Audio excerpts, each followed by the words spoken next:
What's up, everybody? Welcome into the Next Pats podcast. I'm Phil Perry. We've got a great episode lined up for you today. It's a collab. It's a collab with one of our good friends from the podcast, Tyler Dunne. Tyler of GoLongTD.com. Go Long does such great work, both from Tyler. He is steering the ship. He is El Capitan over there and is one of the best in the country when it comes to covering this league and especially feature writing about this league. Has done it for a long time. One of the absolute best. Great to get a national perspective on where the Patriots sit now after an offseason of player acquisition. And we know that's an ongoing thing. The team doesn't necessarily have all the players that it would potentially start the season with in September, but it's got most. We're through free agency. We are through the draft. And I was really curious, especially for somebody like Tyler, does such a great job giving us his perspective of the Patriots from afar. He really likes the Mike Vrabel hire. Tyler is very much an old school football mind, and I appreciate him for that because he understands it is still a physical game first and foremost. And I think Tyler, quite frankly, views the game in a way that more coaches and NFL people do than those of us on the outside that sometimes, myself included, hand up, get lost in the numbers and get lost in the passing game and get lost in the importance of playmaking receivers and things of that nature. Not that Tyler doesn't believe in the importance of those things too, but just a great vantage point that we have access to by having Tyler on with us now. And portions of our pod, who knows, maybe the whole freaking thing will end up on Go Long as well. So if you're not already, and we mentioned it during the podcast, go subscribe to Go Long. Tyler does fantastic work.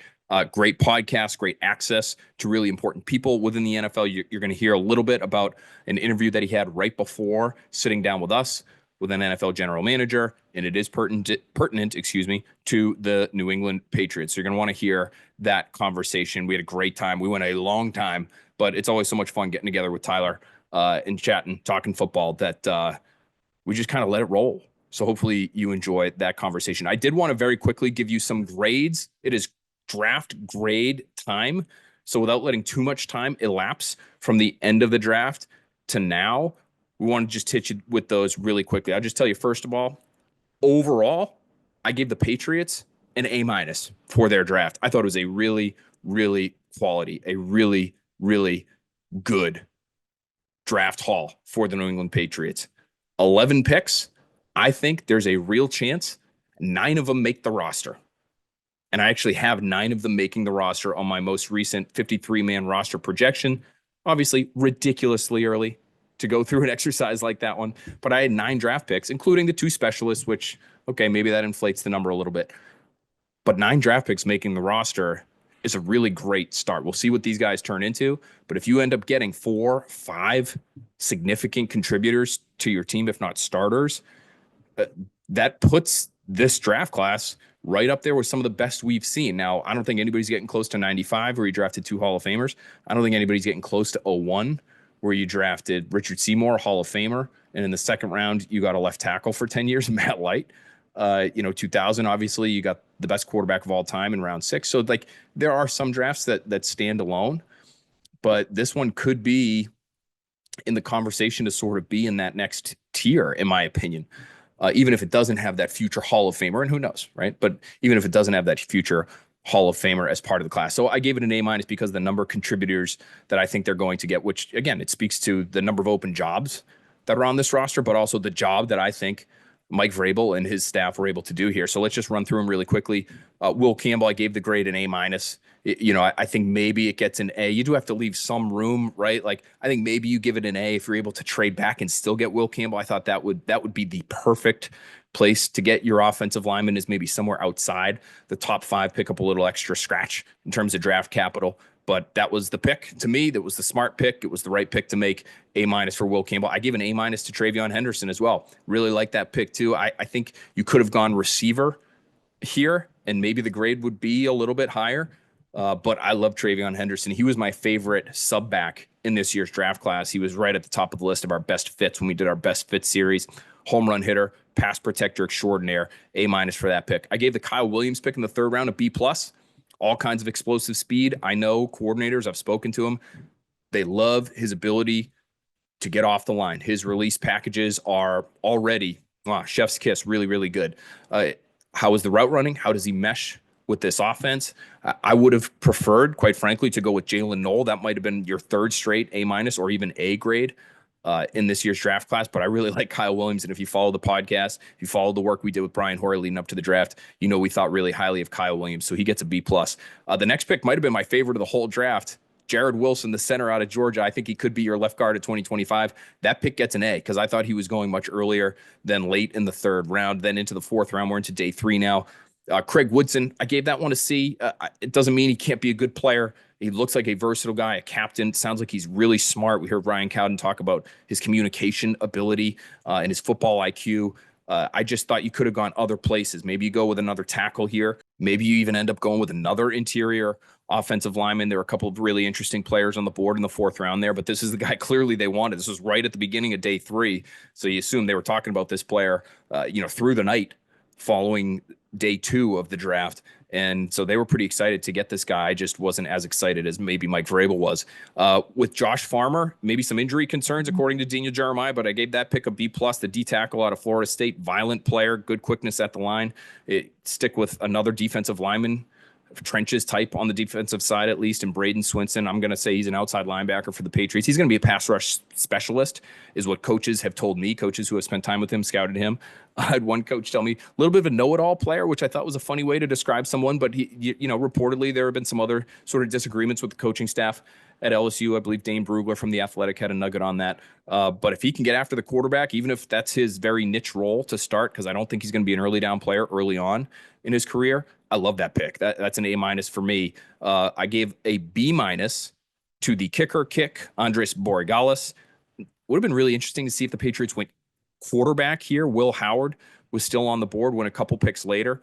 That might have been the direction that I would go. Not the biggest fan of drafting specialists. The rest of the league seems to do a pretty decent job of finding kickers, snappers, etc., in places that are not the draft. But that one gets a B- for me because, hey, if he becomes a good kicker, maybe there's egg on my face. It's not the worst thing in the world. Obviously, they need a kicker. I gave a B to the pick of Marcus Bryant, the tackle out of Missouri. All kinds of length and size, some really good athletic traits. Transfer from SMU. That to me is what you should be doing late day 3, is drafting premium positions on these sort of flyer types and see if they work out. I gave that grade a B. And then the last 2 for me, not my favorite picks. You have the long snapper, Julian Ashby out of Vanderbilt. Again, I would be looking for something else here, some kind of premium position, take a flyer on a guy, even if it's not going to work out early, at least give him a chance to see if it can, because you can find snappers a lot of different ways outside of the draft. So I gave that pick a D. I also gave a D to the cornerback pick. And again, maybe I'm talking out of both sides of my mouth here. At least they went with a premium position, quote unquote.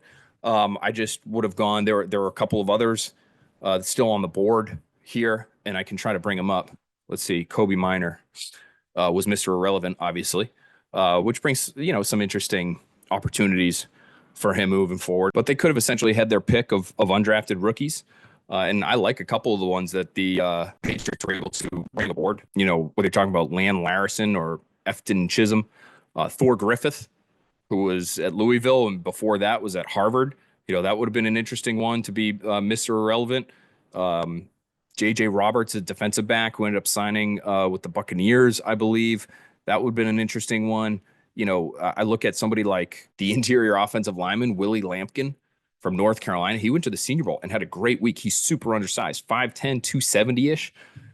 Is he a fullback? Is he the guy can play football? So I would have taken him, really, really late and would have tried to see if that could work out. Elijah Badger was somebody who made our best fits list as a receiver out of Florida. He ended up going to Kansas City. So there were some really interesting players at the very, very end there. I probably would not have gone with Kobe Minor, but hey, it sounds like he had some great practice reps, and the team obviously saw something in him there. But those last 2 picks aren't going to completely overwhelm the Patriots' grade. I'm still giving it an A-. I just see a lot of A's, a lot of A+. We've never done A+, and so an A draft to me is like as good as it gets. So, are you getting a guy that you project as one of the best players at his position, at a premium position at the top of the draft? Is there a chance maybe you ended up with 2 of those? You come away from a draft class like Chandler Jones and Dante Hightower in 2012. those guys are guys that you think could be stars in this league. I think the Patriots got a lot of really good players. I have really high hopes for Travion Henderson, Will Campbell as well, even Jared Wilson. But to me, it might just be lacking in that true blue chip, as this draft was, lacking in that true blue chip level talent. So, I have to leave some room for, if 95 with 2 Hall of Famers is an A, right? Can we call this draft an A, right? There's got to be some standard there.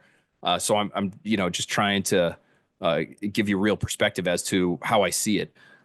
And I see it as a really, really good draft. So gave it an A- there. All right, let's get to our conversation with Ty Dunne. He's fantastic. I think you're really going to like it. You're going to get some great Bills perspective, some really great insight too, to the shock in a good way that Stefon Diggs, obviously spent a lot of time in Buffalo, could give this Patriots organization. Great, great insight from Ty. Here's that conversation now. All right, there he is. There's our great friend, Tyler Dunne of Go Long. Just one of the best in the country when it comes to covering the NFL. Ty, this is going to be great because we're doing a little home and home right now, but we're doing it just in one sitting, which I love. We're going to throw this on the Next Pats feed. You're going to use this however you would love to use it on Go Long. If you're not already subscribing, Next Pats listeners and viewers, go subscribe to Go Long. Tremendous content, amazing content where you're into the draft or not. All year long, he's got you covered. Ty, thanks for chatting with me today, buddy. Phil Perry, man, don't you like how I let you take the lead so then you can kiss my ass? I would do the same to you. You are a exceptional reporter, not just a TV host, but a really, really good dude. Sometimes people get on TV and they change and, they're like one person on screen and then another person when they're at the media party there in New Orleans. But you're just somebody, you've got a magnetic pull to you, saw you at that media party and said, you know what? I got to have some drinks with Phil Perry over there. Well, I mean, it was easy to find me at the media party. I hit every single one of those food stands in New Orleans. It was incredible. John Henry was with me. The Skull Crusher was with me. You saw the Skull Crusher as well. I did not stop eating all night. It was absurd. I think I gained 15 pounds of just pure gumbo in 1 week alone. So we had a great time. We had a great time that night. We're gonna have a great time here today. You are just fresh off a very interesting conversation that I would like to ask you about. I don't want to ruin whatever content you have forthcoming on Go Long. But again, Mr. Access, Mr. National, big deal. Talking to Brandon Beane, general manager, the Buffalo Bills, 24 hours just about after he went viral for lighting up radio hosts in Buffalo, which I love. And I actually have no problem with the Buffalo radio hosts of what they were talking about because we hear that kind of thing every day here in New England. And those are the most highly rated radio shows in the history of Boston sports radio. But tell us what you can about your interaction with Brandon and how he's feeling about his team coming off the draft here. Yeah, he had a lot to say right out of the chute there Monday morning. And Jeremy and Joe are great. I listen to those guys all the time. I know both of them really well, especially Jeremy. And I thought they handled it really well, thinking on their toes. Everybody should listen to the full thing because it actually turned into a pretty good philosophical discussion. And Jeremy made a good point. Should we just tell the people very briefly what happened? You Sure. Tell us just the synopsis for anybody who didn't happen to catch it on Monday. So, one of Jeremy's big things here at WGR is wide receiver train. He's been wanting this team to go heavy at receiver, support Josh Allen that way. And he's been, boisterous about it. Social media, draft parties, on his radio show. I think it's a good, fresh take. Hell, I wrote a column ahead of the draft saying that Brandon Beane and the Bills should draft a wide receiver in the first round. Now, the player I thought could be in consideration was taken by Green Bay, Matthew Golden. Neither here nor there. And so I think what happened is Brandon's waiting for his segment, which was scheduled ahead of time, from what I understand, to go on WGR. He heard Jeremy talking about not drafting a wide receiver, and he was just ready to go, guns a-blazing. I'm sure most of your listeners have heard the 2-minute snippet of I'm tired of y'all bitching about this, bitching about that. It reminds me of 2018. And he had a point there. It was kind of a running joke thing, but there was somebody at WGR who said he would quit his job, Ryan Gates, I believe, if the Bills drafted Josh Allen. It was an amazing bit, and he did. He got a new profession, and it was a big deal here. But it wasn't just the media. Fans wanted Josh Rosen over Josh Allen. I'm sure they've been scrubbing their accounts. The original tweet of the Buffalo Bills drafting Josh Allen, for a while, if you look at the replies, it was carnage. So I think that Brandon, and who knows, there could always be more going on behind the scenes. Maybe he had conversations with people in house that kind of got the wheels turning as well. But that's why, it became what it became. And lo and behold, I had a request in to sit down with the general manager for a while. And similar to last year, we sat down around this time to get into his plan, post Diggs trade, this quote unquote transition, this chemistry experiment that is his roster. It was great.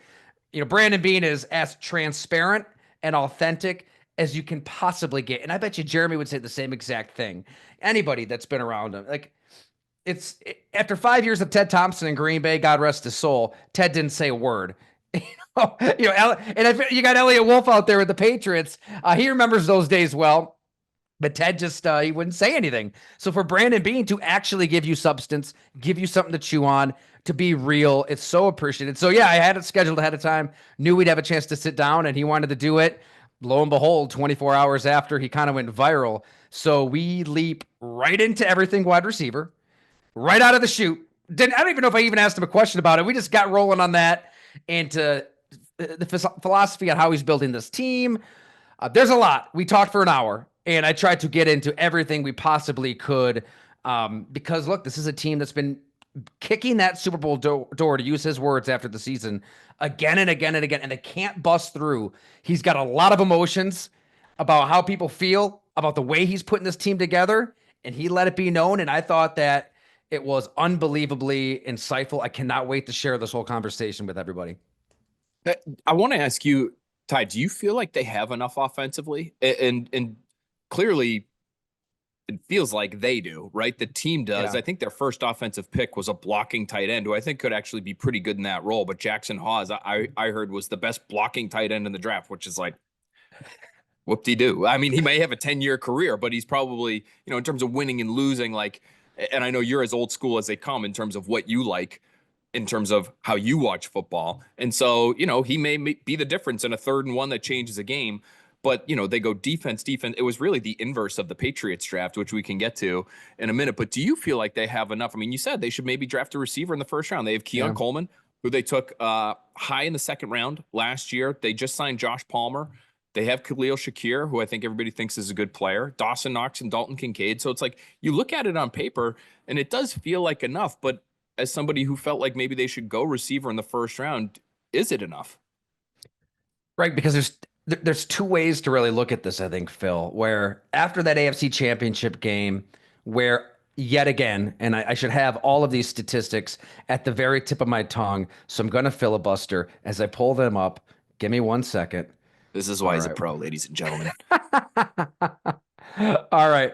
So you lose to the Chiefs again, and it ends in the same fashion. Patrick Mahomes, I think I wrote at one point, he basically treats the Buffalo Bills defense as like a stroll through the farmer's market, and then, gets caught up into that Sharknado that is Jalen Carter, Milton Williams, and the Philadelphia Eagles. But okay, the last 4 elimination losses for the Bills. This doesn't even count 2019, Deshaun Watson, when he was a good quarterback, pre all of that stuff, 16-0 deficit. Watson came back, beat the Bills. This doesn't even count that. The last 4 playoff losses for the Bills. They've had 40 non-kneel down drives as a defense. They've allowed 22 touchdowns, 9 field goals, created only 2 turnovers. There's a missed field goal in there, and they forced only 8 punts. They have allowed 166 points. That's good for 4.15 points per non-kneel down drive. The Chiefs went 36 games without scoring 30 points, and they had 32 on the Bills that evening. So I'm watching that game, and I told Brandon this. We get into everything. So people subscribe, check it out. The F-bombs were flying. It was just, we dig into it. And to his credit, he doesn't bat an eye. He gives you the raw, how he feels. I said, Brandon, after watching that game, I'm like, F it. the Bills shouldn't really count on this defense this time of year because look how these seasons end year to year to year to year. Just try to build an absolute juggernaut of an offense.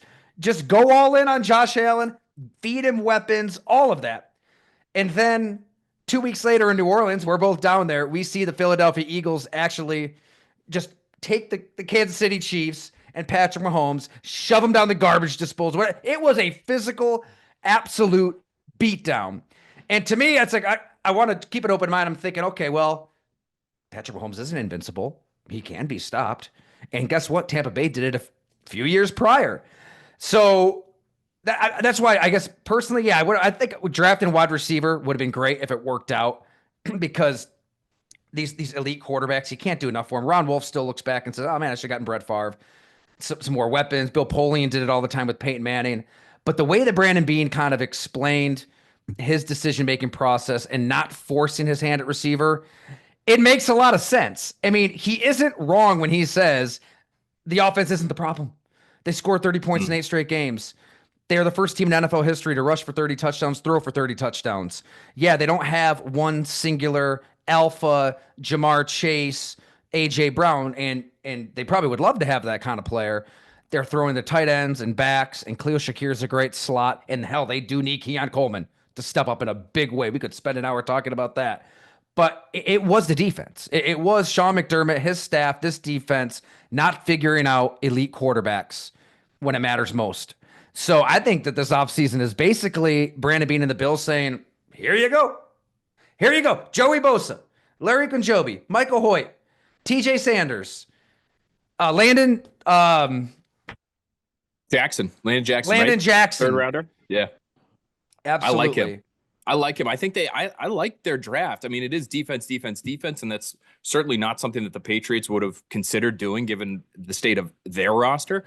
But when you just look at it, I mean, Maxwell Hairston, one of the fastest corners in the draft, one of the best defensive players in this draft, and what was, might be deemed a relatively, weak corner group. Was he the first corner taken, or was it Barron? Jahdae Barron may have been the first. Yeah, I think he Denver. was.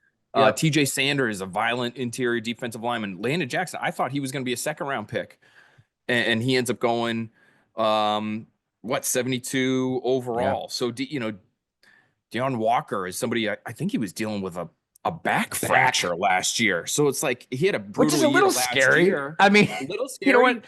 Hey, you know who else? But maybe it's a steal. Fracture? Maybe it would have been a first-round pick last year. Ends up going in the second round back in 2010. Has a Hall of Fame career. Rob Gronkowski. Yeah. Not saying he's going to be the defensive tackle version of Gronk, but you never know. So I do like what they did. And he's right. Like, you just can't keep living in a world where you're expecting to give up 30 points week after week after week. It's just, at some point, you have to trust that you've got this alien at quarterback who's going to be able to carry you. And I do think this is, in some ways, you tell me if you feel like this is the case, because Keon Coleman was somebody we talked about a lot last year at this time here, because the Patriots were interested in Keon Coleman, and they ended up kind of missing on this run of receivers, and it ended with them taking Jalen Polk, who I don't think they're going to give up on him necessarily, Ty, but they certainly did not give him a vote of confidence going into this season by, taking a receiver in the third round and really hotly pursuing receivers in free agency. They ended up acquiring Stefon Diggs, but they were after DK Metcalf and they were after Chris Godwin. I mean,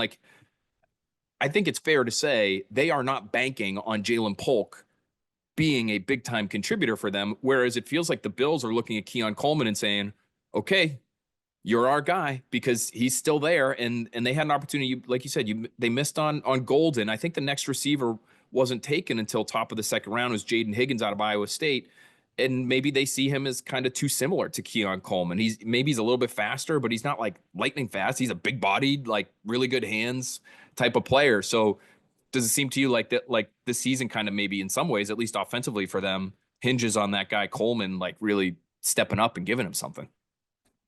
It really does, Phil. And I get Brandon's logic. Think about where he came from. He was in Carolina for a long time. He gets into all of this where you've got a team with Jake Delhomme, a young Steve Smith, Bushin Muhammad. Like, that team was built defensive line. Dan Morgan is the linebacker. Now he's an executive in the NFL. 03. They get to the Super Bowl. They're a breath away from beating those Patriots. It's crazy to think Jake Delhomme against Tom Brady in the Super Bowl. 2015, that look, Cam Newton was the MVP.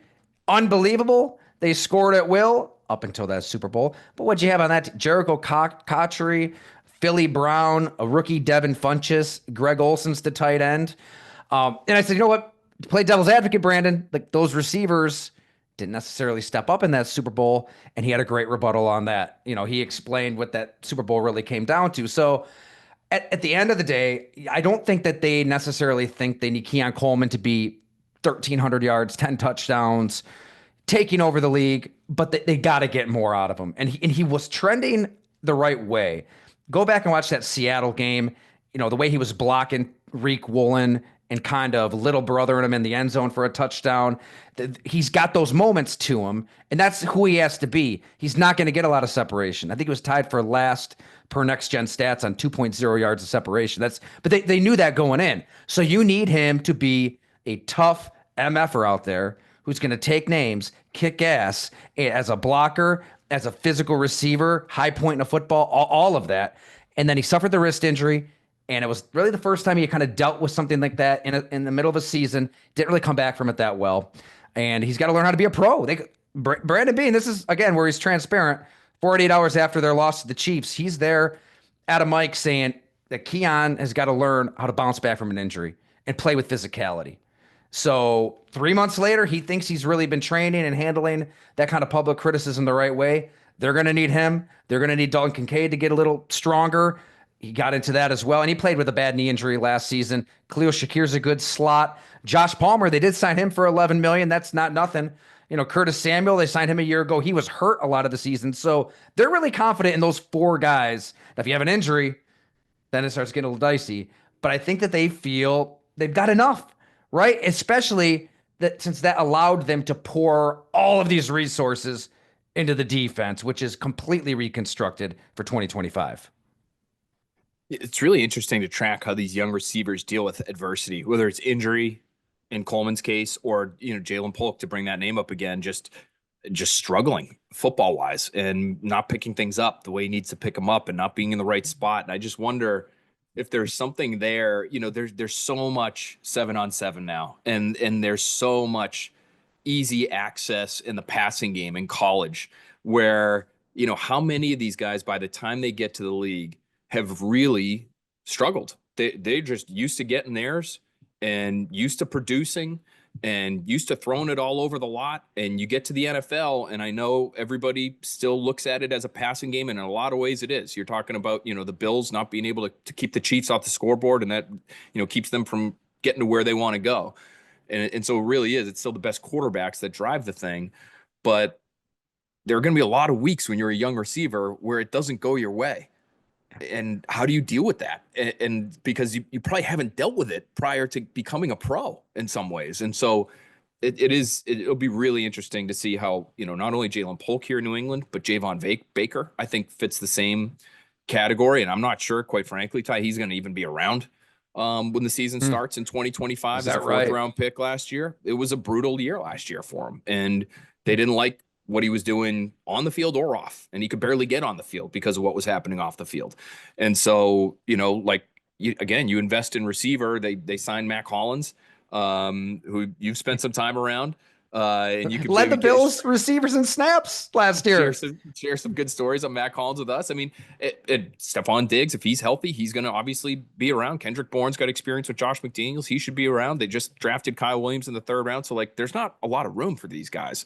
So you got to be able to, as a young player at that position, figure it out quickly. Mack Hollins, to me, one of the reasons I like him is because I think he can be the kind of influence on these young receivers, how to be a pro and just how to handle your job, as goofy as he is with the no shoes walking around and the crazy hair and the social media videos on how to fix your sink, when a chicken wing has fallen down your garbage disposal, the guy's unbelievable. Do you feel like he could be that kind of influence in New England here? Yeah, he was beloved by Josh Allen, by teammates, by the coaching staff. I was honestly a little surprised that he wasn't re-signed. I guess they see more upside in a Joshua Palmer, maybe more of a deep threat, gets a little more separation. Hell, Hollins led them in receiving yards in that AFC Championship game. He was really the one guy making some plays in the passing game down the field that could be relied on. Yeah, I think that if you're the New England Patriots and you're trying to create an identity with Mike Vrabel, I can't wait to get into all of that with you, Phil, because I find their roster building so fascinating. God, that seems like the best that you can. What was it, 4 mil? Or how much is he making? That's what he made last year. Oh What did yeah. they sign him Oh, to? Mack Hollins. I don't know. I'd have to look up his deal, but yeah, Yeah, it's not. I mean, it's not. whatever it It's enough is, that he's it's a going to make the bargain. roster, but it's not. It's not an overwhelming amount for sure. Yeah, I think that was a great move, and if you're New England, Brandon Bean, what he talks about often, whether it's one on one at a podium, at the combine, owners meeting, he always because he gets asked a lot about the Chiefs, the Chiefs, the Chiefs, the Chiefs, and Mhm. justifiably so. And this is the team that has tortured them, it seems, since the moment that Terry Pagula loved Patrick Mahomes and Sean McDermott did not want to take Patrick Mahomes quite yet. To his credit, not a lot of people knew what was coming. No, right? Like he wasn't alone there. And then, Brandon Bean wasn't even hired yet. But he gets asked about the Chiefs all the time. And what Brandon Bean comes back to is, look, it starts in the division. It starts in the Mhm. AFC East. And I think a lot of people here in Western New York, they kind of just take the division for granted, which is crazy to think about. You've got a whole generation of Bills fans who grew up getting tortured by Tom Brady, right? Getting curb stomped and embarrassed and humiliated. And Tom Brady's at a Super Bowl, and out of nowhere, he brings up how crappy the Buffalo hotels are. I still remember that. I think it was in like the 2010 season, maybe in Indy. It's like it was, oh my God, the inferiority complex was real and justified. And now here are the Bills owning the division. And I don't know. Correct me if I'm wrong. I feel like they shouldn't be taking this division for granted. I don't think Brandon Bean is. I don't think Sean McDermott is. If it's not this year, 2026, 2027, man, Mike Vrabel has put his imprint on this roster in just about every way in a hurry. I mean, Carlton Davis is in your face, physical. We got to know him here for a story at Go Long. Loved sitting down with that guy. I mean, Milton Williams, obviously, Robert Spillane. Um, from those signings all the way through the draft, it just feels like a Mike Vrabel team. So what is that to you, Phil? If I can kind of turn it on you now. Yeah, I think it's going to be in some ways similar to a Bill Belichick team. Like you do hear, not quite to the same degree we heard it last year from Gerard Mayo, who only knew the Bill Belichick world, right? Like that was his whole professional football life, was living and breathing what Bill Belichick valued as a football mind. And so you heard, even though it was packaged in a very different way, you heard a lot of Bill Belichick's mantras at the podium from Mayo. You don't get quite the same from Vrabel, but you do get smart, tough, dependable, and that is, those are the cliched, adjectives you want if you're any football executive or head coach, when you're describing your team. But there has been a real focus on the kind of person they're bringing into the building, and I think people get that a little misconstrued, like thinking that Mike Vrabel only wants Eagle Scouts. Like, yeah, I mean he wants guys that aren't dicks. Like I think that's fair to say. Like, Yeah. but he also wants violent people on the football field. He wants badass personalities. He wants alpha personalities, and I quite frankly, I think that was missing to a large degree from the Patriots, and especially their drafts over the course of the last few years. There's taking a lot of nice guys, and that's all well and good. And sometimes nice guys can be really good football players. But I'm thinking, Isaiah Wynn, N'Keal Harry, Sony Michel, Jawan Williams, like these guys, Jordan Richards, like nobody had a better smile than Jordan Richards. I'll tell you that, Ty. But like as a second round pick, like, Yeah. that might make Bill happy just to have a good dude in the room, and he doesn't have to worry about him, and he doesn't have to deal with all the BS that you might have to deal with other more talented guys. But it hurt them from a talent standpoint. And so, I look at a pick like this year, like Kyle Williams, and all reports out of Washington State, or he was really well liked by his teammates. But I've also heard, because he is friendly with Steve Smith, and I know some people who know Steve really well. And one of the reasons Steve Smith likes this guy so much, they're from similar areas. So Kyle Williams is an Inglewood, California kid, and he's not taking any stuff from anybody, and he'll let you know, and he'll get in your face if he has a problem with you, and he won't hesitate to do that.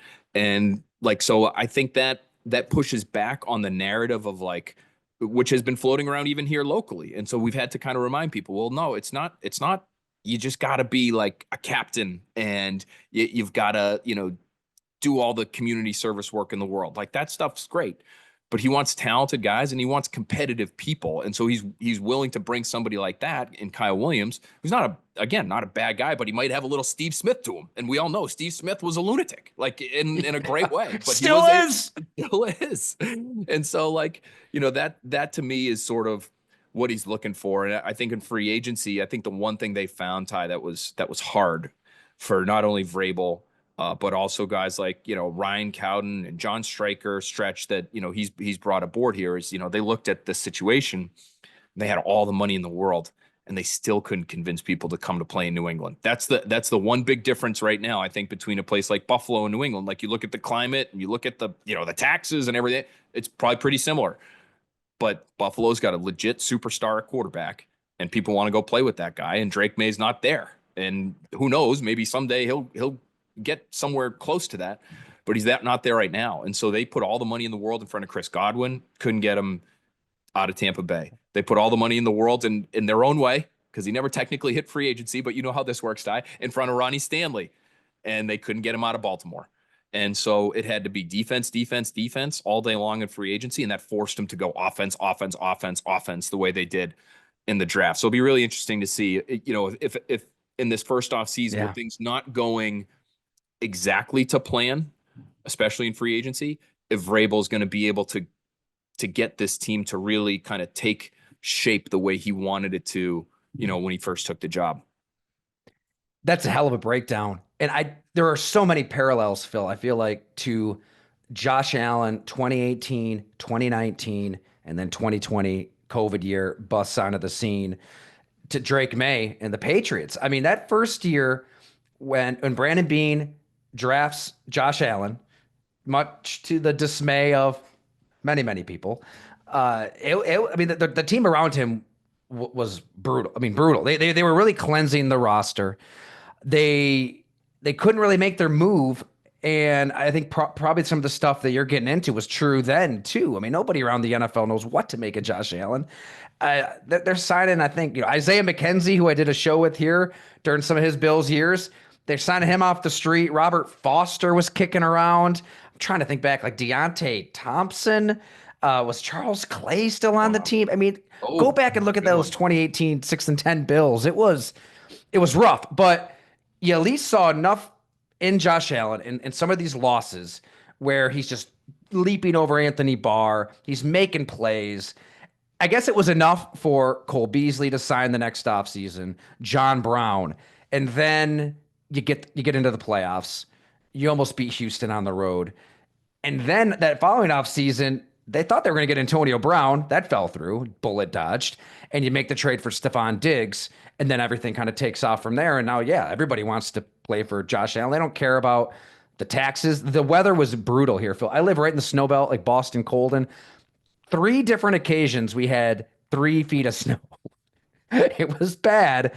They finally filled the potholes. I was bitching about that last podcast. They finally filled those on Boston State Road. So you pay a lot of taxes, but it doesn't really go anywhere. It just kind of gets thrown into this big, heap or pockets, I suppose, of politicians. But I can see how it'd be hard. I mean, Chase Edmonds told me once he was going to go to the Bills and decided not to because of the taxes. So it's a real thing. But Drake Maye showed a lot as a rookie. I don't got to tell your listeners those moments from afar. Even that game against the Bills, you see enough where if he takes another step, similar, right? They signed some guys. It's better next year than it was this rookie year. Maybe the year 3 for Drake Maye is when you can really reel in that big fish and make your move. Yeah, I think that's what they're hoping, right? That they've given him enough talent now. I think my favorite pick for the Patriots in the draft was maybe their second rounder. And I'm not a big proponent of taking running backs early in the draft, but Travion Henderson from Ohio State, he's a real pass game player, which I think gives you more value and makes you worthy of a second round type of selection where, just talk about making life easy for your young quarterback. And you guys have seen it, even though Josh Allen, we know he can, carry the world on his shoulders. But, you put a good back, you get somebody like a Cook into Buffalo, and it can just change your offense. And you can hit that easy button every once in a while and throw it out into the flat. And the guy's athletic enough, it looks like, he's an explosive play machine at Ohio State to, maybe break a tackle and take it 60 yards.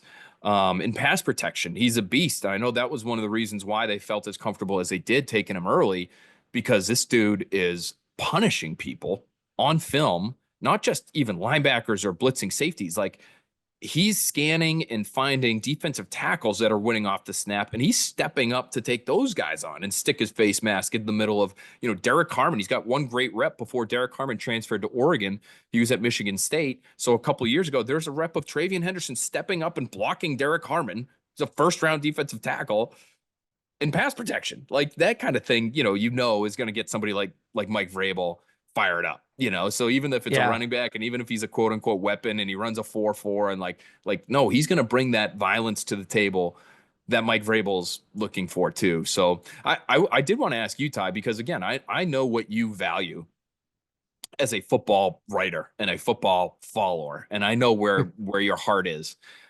Do you look at the Patriots now? Like, have they done enough in terms of adding these types of guys where, for somebody like you who covers the entire league, like, do you look at them? I don't, like, to me, the division is still Buffalo's, and it is until further notice. But should they be looked at here? Because I think there's still reluctance in New England, like, to fully buy in. Like, okay, yeah, they got better, but like, let's hold off on the postseason talk. But do you look at them as somebody who looks at the entire league and say to yourself, no, I could see these guys actually getting into January and having a playoff game in 2026? Why not? I absolutely think that's the case. 44% of the teams in the AFC will make the playoffs, and I get it. AFC's loaded with elite quarterbacks, but you've got a little distance from Bill Belichick and his atrocious drafting. Let's cut Bill some slack, though. He's probably out there preying on, females a third of his age. Don't know if I'm allowed to get into that. Don't know where your listeners we gotta stand. ask you about that too. Oh yeah, I do have a question for you on that front. So let's cut him some slack. He was a little busy. Maybe that's why those draft picks weren't that good. His attention was elsewhere, Phil. So he's gone. You're able to kind of work through those mistakes. I felt bad for Elliott Wolf, man. Like, the roster that he inherited, pretty rough at some pretty key positions, but little distance. You got a legit head coach and Mike Vrabel who's done it. I mean, the Tennessee Titans are one of those woebegone franchises that doesn't see, if they're not good, nobody really cares. And he made them relevant. They were a number one seed. They were one play from an AFC championship game. He got to one, obviously, before that too. But that team really could have gotten to the Super Bowl and won it. That squad. So, I mean, with Ryan Tannehill, for crying out loud, he's going to have every game against the Patriots is going to be a damn rock fight. I cannot see the Bills or anybody just boat racing the Patriots like they used to by 2030. I just cannot see. It doesn't compute in my head with Vrabel and that message being heard for the first time. You see that meeting, keep the phones away. Your attention is here. I feel like guys that are wired the right way are going to want to run through a wall for Mike Vrabel. So yeah, I think that they're the second best team in the division. And I'm talking to Phil Perry and the Patriots. So let's pander. Yeah, they get in the playoffs. How about that? They get in. The viewers and the listeners are gonna love that. But it is surprising to me, just because it's like, it hasn't just been Buffalo. Like, the Patriots have needed to leapfrog the Dolphins too, and even the Jets at times, give them a hard time. So, like, has Miami have they fallen far enough where you're just penciling in the Patriots ahead of? I know they've lost some key pieces, and I know Tua. It just feels like there are always going to be questions that follow Tua, whether it's injury related or otherwise, until he takes that team a little bit farther. Like, do you think Miami is going to start to kind of go in the other direction? That is, I guess, how, if I'm being honest, trying to be unbiased here, but like, it does feel like the Patriots are at least going in the right direction. And I'm not sure you can say the same thing about Miami right now. Hey, the Miami Dolphins have known what they want to be day one. Mike McDaniel, Tua, see it, pull the trigger, in rhythm, Tyreek Hill, Jalen Waddle, Speed. Broncos. I mean, you can see how they believe they can win games, and they've done it. September, October, warm weather games, but they go to Lambeau Field and the Packers beat them up. They get into December, January, they kind of fade away. Like they're just from a roster standpoint, not really built to win. Tough, hard nosed. At the end of the day, it's 22 moving parts smashing into each other. As fun as it is to kind of dial up these plays and devise and schematically be a step ahead and invent plays. I mean, they really were with Mike McDaniel. Football is the same as it's always been, since the dawn of time, since Newt Rockne. I mean, at the end of the day, you've got to beat the hell out of the guy in front of you. And they just don't have a lot of those players. It seemed like it was a pretty good draft. Maybe they found a couple on the lines that will help them. And I actually just hung out with a player who is every bit old school football that plays for the Dolphins. That's a story I'm hoping to have in a week or two. But yeah, I don't know. I mean, Tua was so accurate when he came back from the concussions. He looked really good. Maybe they get to 9-10 wins. Maybe their style of play works. But until you see it against a good team, I don't know. I can absolutely see New England finishing second in this division, really. It is interesting. I'm just looking at Miami's draft now. I mean, they really did invest in the trenches. Like They Kenneth did. Grant in the first round, like big bodied, he's probably more athletic than most nose tackles, but that's what he looks like. That's sort of his frame. And then they did a smart thing because they knew who the Patriots were interested in on the offensive line in the second round. They made a trade to leapfrog the Patriots, and they took Jonah Savanaia from Arizona. It's a tackle converting to guard, and that was one interesting story coming out of the Patriots war room this past weekend. Was they were considering Jonah and Travion Henderson, and it was like this back and forth between the powers that be there now in New England. And you've got the old group, the existing group from the Belichick days, really, which is led by Elliott Wolf, but also Matt Groh, Cam Williams, who's the college scouting director.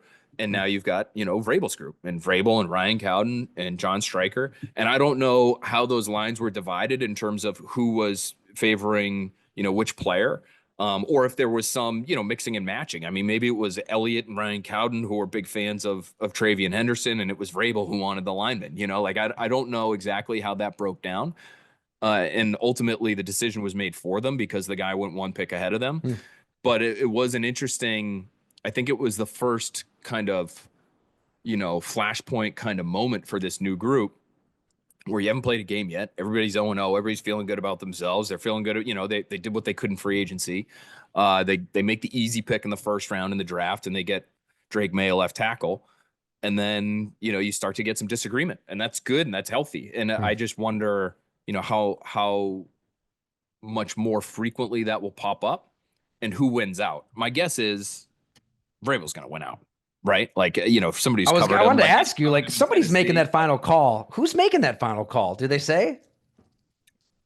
I still think it's Vrabel. They've never said it explicitly. But what Vrabel did tell me at the combine was in a very political fashion, I wouldn't have taken this job if I didn't feel very good about my Mhm. ability to impact the roster. And that's me just given, Elliott's where he's at in terms of his arc with the team. He's coming off a bad year, like call it what it is. And he was put in a bad spot in terms of the roster wasn't good.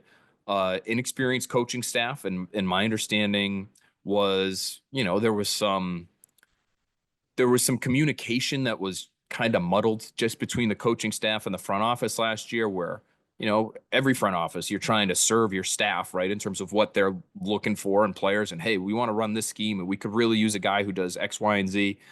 And I think the front office kind of looked at the coaching staff and said, like, those guys, don't exist anymore at this Mhm. position or that position. And Dante Hightowers are hard to come by. And Dante Hightower was on the staff last year for Gerard Mayo, and I think they would have loved to have a guy like that. But those guys, 265 pounds, who can play edge and inside linebacker, like, where are they? Like, you tell me where they are, and we'll draft them for you. But those were the kinds of disconnects I think that existed last year between the staff and the front office. And now you've got a staff with more experience. I think maybe a clearer vision of what they're looking for. And listen, we'll see how it plays out. But by all accounts, you look at all these guys that grade the drafts right after the draft, and the Patriots have done pretty well. So who knows? I mean, we both know, right? Like it doesn't mean anything in terms of wins and losses until you actually see it play out on the field. But to this point, it does seem like Vrabel and Elliott have worked well together. But to answer your question, I do think at the end of the day, Elliott's still there. He's like still in the Yeah. NFL forces you to like, really name one true primary football executive, I think is the term they use, whether you're technically a general manager or you're something else. Elliott's executive vice president of player personnel. So he's still on paper. He's still the number one exec, but I think it's going to be the head coach that really has the hammer. It's fascinating. Who's his agent? Vrabel. Do you know? Neil Cornrich, I believe, is Oh, still his okay. agent. Yeah, who was Bill's agent for a long, long time. So Interesting. Because those Bob yeah, Lamont guys, that it's that head coach in control kind of model. But like I just said, to bring it back to Brandon Beane, after talking to him for an hour, I really do believe he's the one in charge at One Bills Drive. Like he told me, all right, I want everybody to read this. So subscribe, read in full. He's making that final call on draft day. I mean, it's yeah. Ted Thompson Ted Thompson didn't say much when he was running the Packers, but he'd always take that accountability. Like the buck stops with me. Like at the end of the day, because somebody's got to put their name on it, right? There's going to be debate. There's going to be discussion. You're going back and forth. Somebody has to make these decisions. And everything that the Patriots have been doing, free agency, the draft, you can just see why Mike Vrabel would like these guys. So Oh, I mean, yeah, and think about all the guys that have connections to whether it's, Vrabel, Robert Spillane was with Vrabel in Tennessee yeah, and Harold uh, you Landry. know, Harold Landry and, just guys that have had some association with members of the coaching staff, like Carlton Davis was with um Terrell Williams, who's the defensive coordinator now in Detroit. And so like it does seem to be the acquisitions they've made seem very coaching staff driven. Even somebody like Mack Hollins, or deciding to re-sign Austin Hooper. Both those guys were with Josh McDaniels in Vegas. So like the coaching staff's fingerprints are all over these different roster moves that they've made. Even Stefon Diggs, who I know you've got a lot of experience being around and covering. Um, there are members of the Viking staff that have made their way to New England now, and so there's some connection Wow. there too. Wait, let me ask you this: when it comes to Diggs, because he's just so fascinating, and we've only met with him once, but just having spoken to coaches that have worked with him in the past, they just freaking love the guy. That they will acknowledge that, like, Yeah. hey, every once in a while on the sideline, you might have to dodge a helmet that's coming flying at you because he's not thrilled about how things are going in game.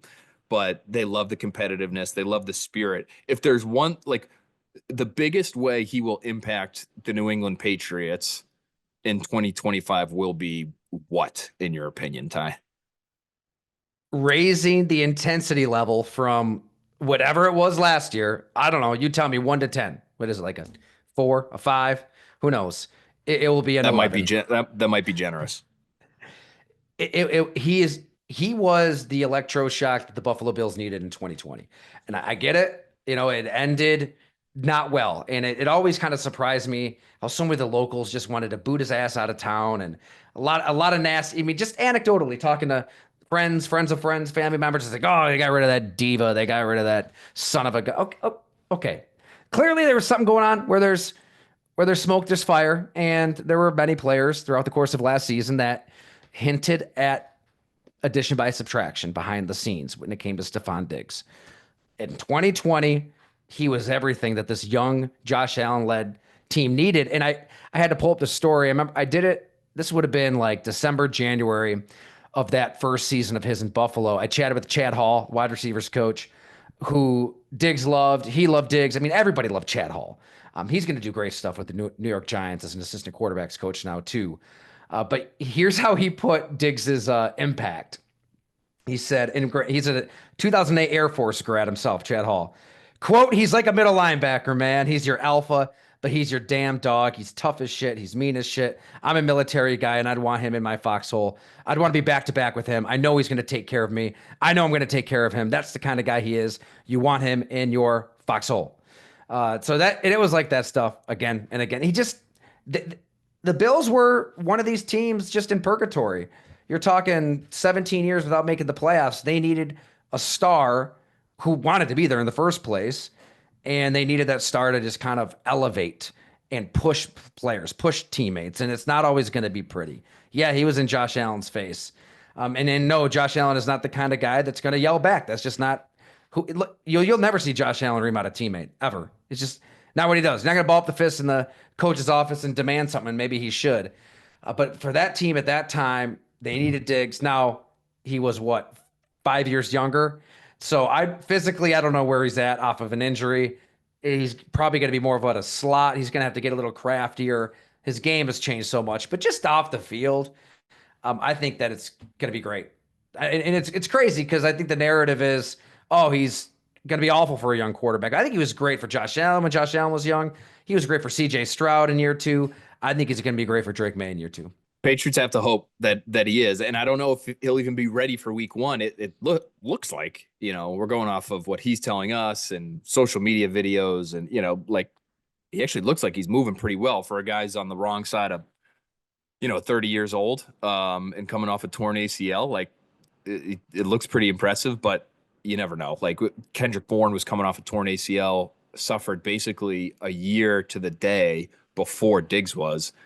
And I think he missed over a month last year before he actually got back to practice and eventually got back on the field. So it's tough. It's tough for guys, especially that age, to try to rush your way back. But he'll be a big boost for them whenever he does. Because like the on the field stuff is one thing, and I think you're right. He probably projects more as a slot guy. I know that's how they felt about him in Houston.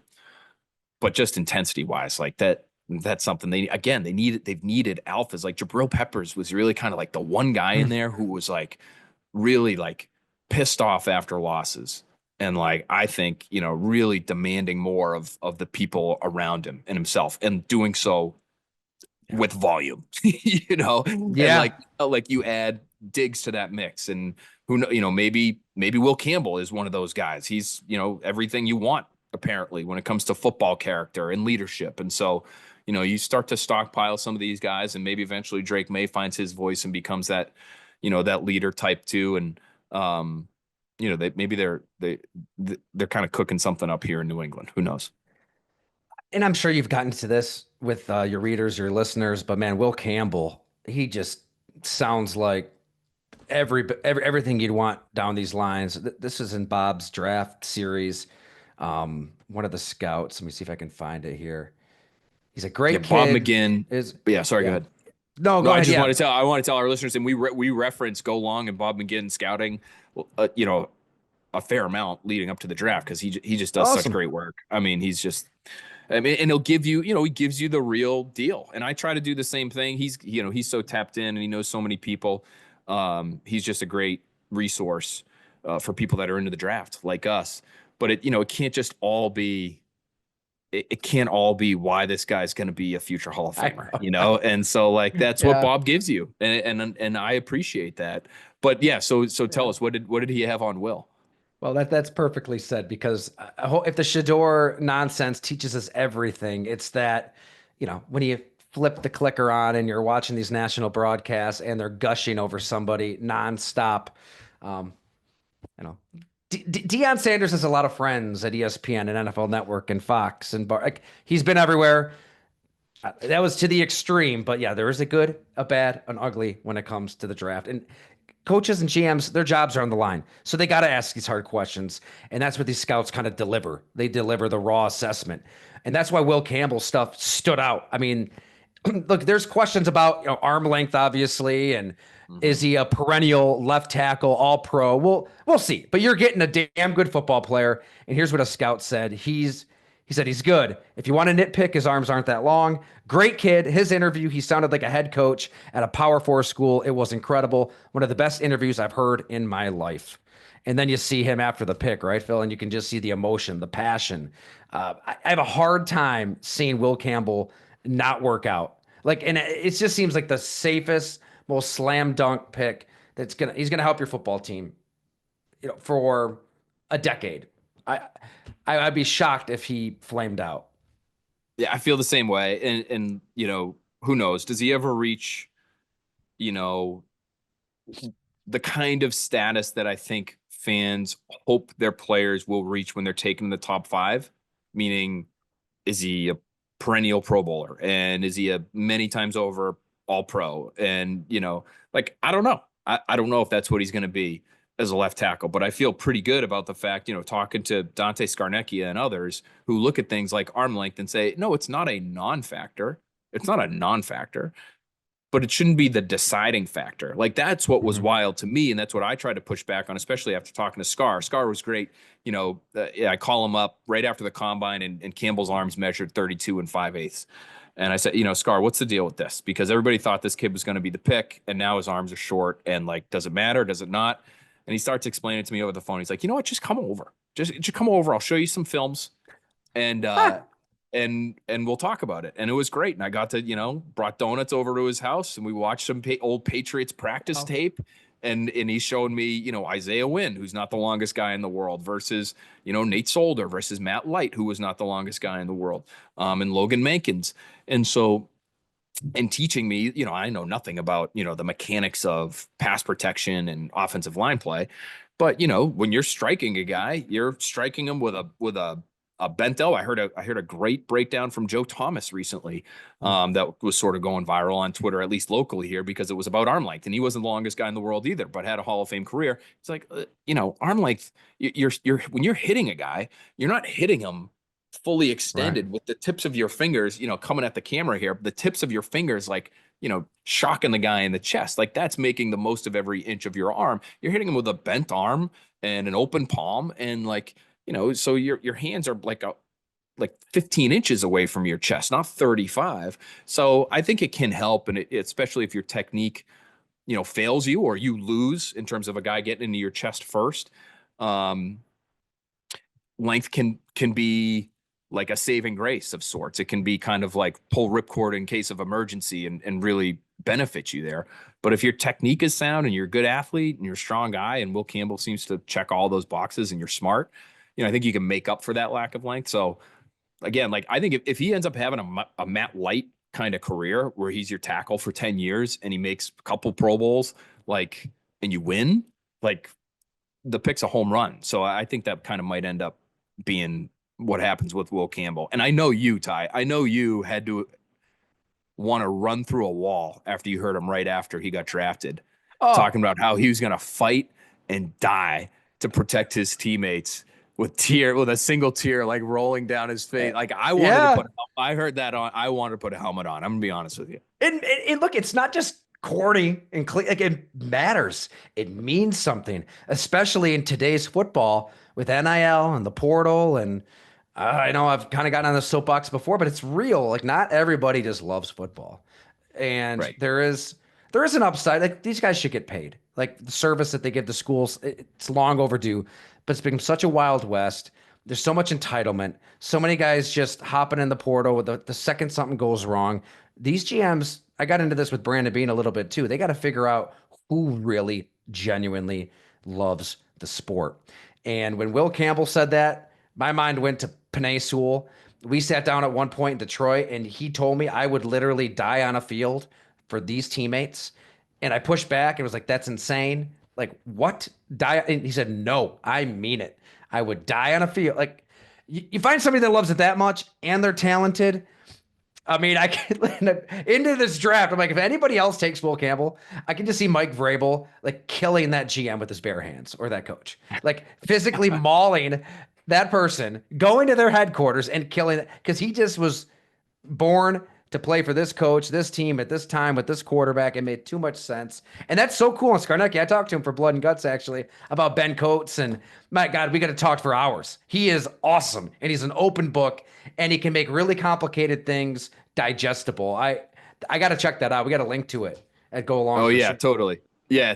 He's the best. And he wants to, he's at his core, he's a teacher. He wants to teach the game. And so I've been bothering him for years now since he's been retired.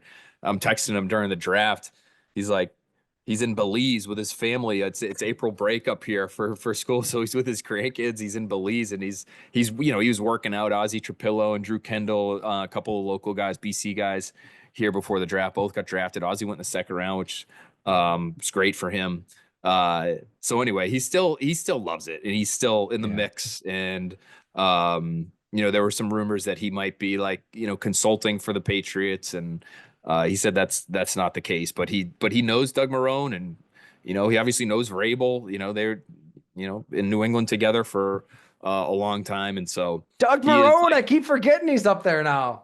yep. Yep. And My so, old and I, pal I from like that fit Syracuse. too. That's another old school guy, right? Like that's a guy who's like, he's not going to be coddling a first round pick. And so I think it's a good personality match that the first round pick is somebody who doesn't seem to want to be coddled. I think Marrone's type. And Marrone actually, interesting, kind of like history, recruited when he was at Alabama, recruited Will Campbell. Obviously, he didn't land him, but he recruited Will Campbell to go to Alabama. And Bill O'Brien was there too. And Bill O'Brien's like best friends with Mike Vrabel. So there's a lot of, long-standing, connections that made that Will Campbell pick make a lot of sense for the Patriots. Well, let's get your AFC East prediction then, Phil. How do Mm. you see this thing? It's April, so we're gonna hold you It to is. this, It is. obviously. And I think you talked me into it. Like I was kind of looking at the Patriots and Dolphins similarly. And, to me, Tyreek Hill is like one of the most interesting people in football right now because if he's, That's one word for Tyreek Hill, all right? yeah, I Interesting. mean, but and just, he seems to be, the linchpin for them, good or bad. Like if he's got his head screwed on and he's there and he's dedicated and he's, doing everything that's made him such a great player for such a long time, I could see them winning a couple games that maybe they shouldn't, but it did feel like last year it started to go south, for Hill in a variety of different ways. And so, to me, I've never been a big believer in Tua, and a lot of it's not his fault.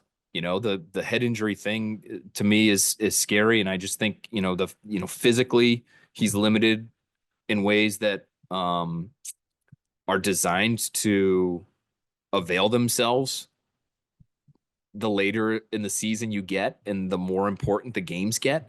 Um, and so if Drake May takes a leap and they get much better coaching and they are more talented, to me, not only the Campbell edition, but the Jared Wilson edition for the Patriots, I think is huge because now they're going to be able to run the ball a little bit. I think there's a chance Wilson, if he doesn't win the center job from Garrett Bradbury, I think he wins the left guard job here in New England, because that was a spot they were looking to address this offseason too, and they really weren't able to in free agency.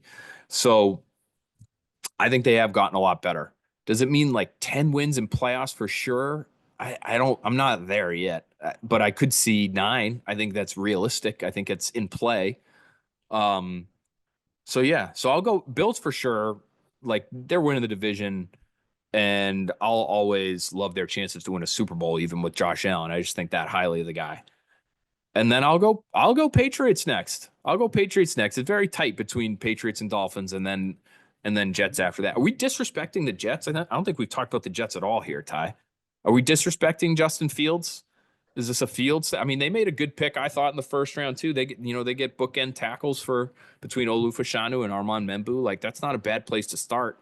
And you got a quarterback who's pretty electric athlete. I don't know. They seem like an afterthought after this Aaron Rodgers experiment.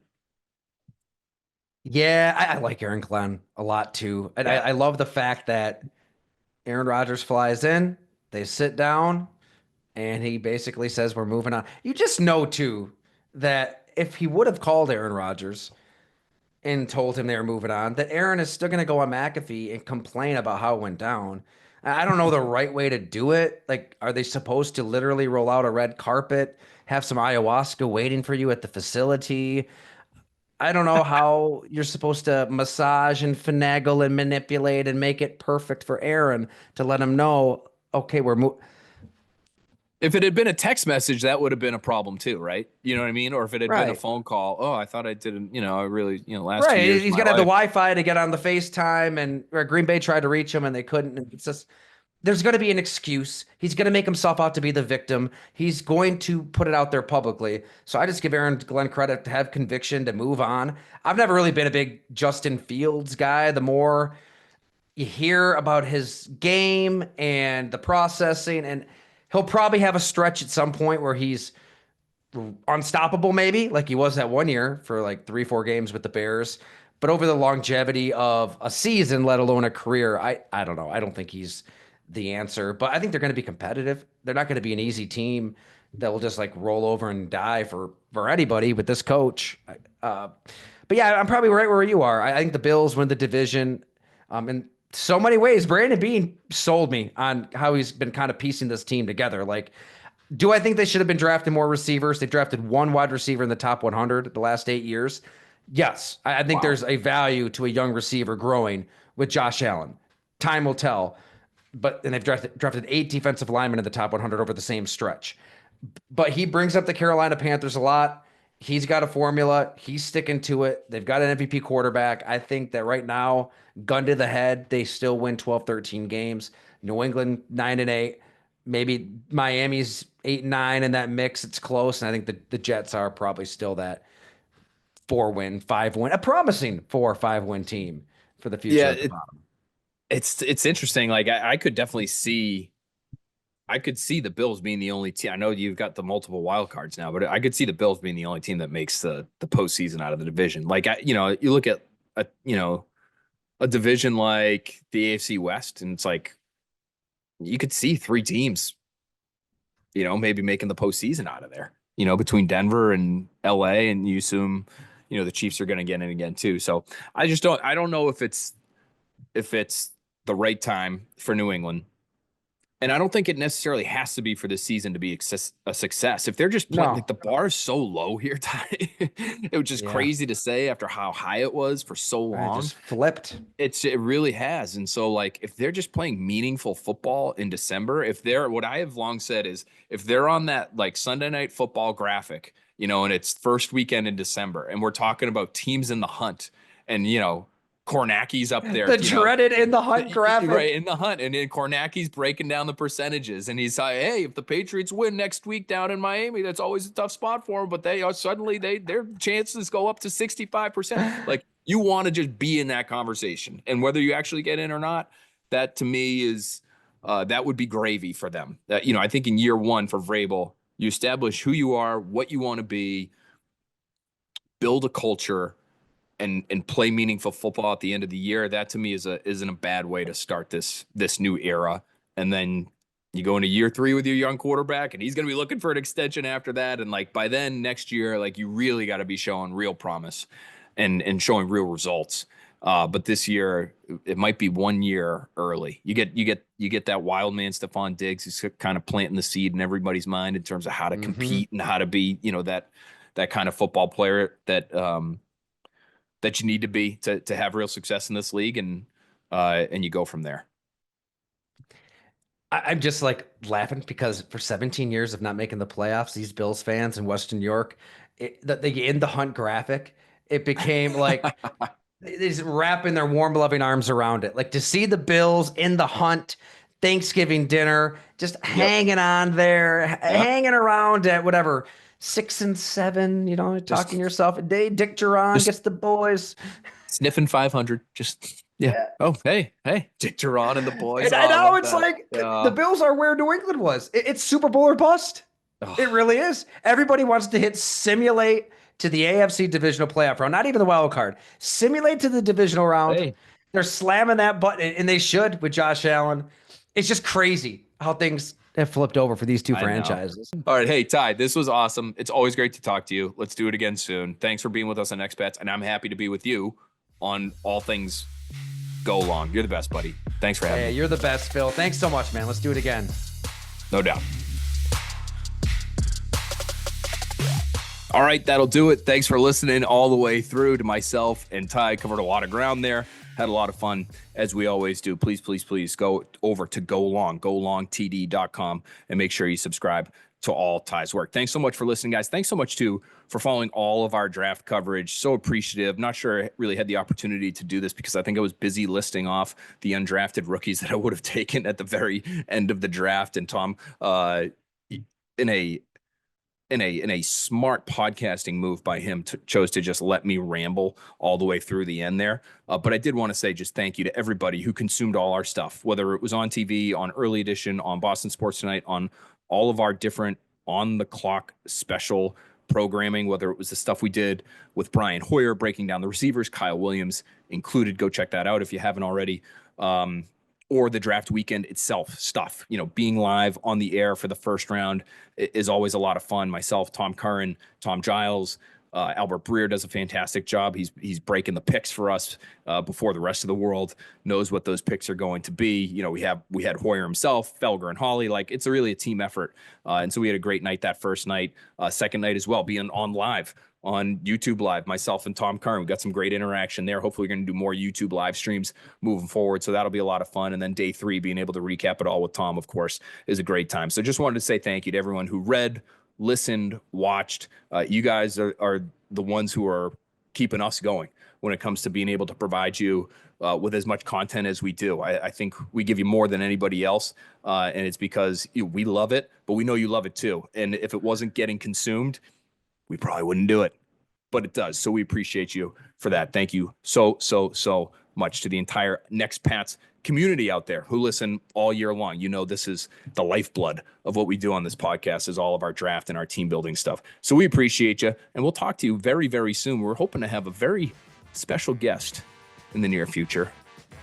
Some insight into Josh McDaniels' offense, some insight into maybe some pass catching backs and how they might fit into Josh McDaniels' offense. We'll have more for you very soon. So keep it with us here on Next Pats, and we'll talk to you next time.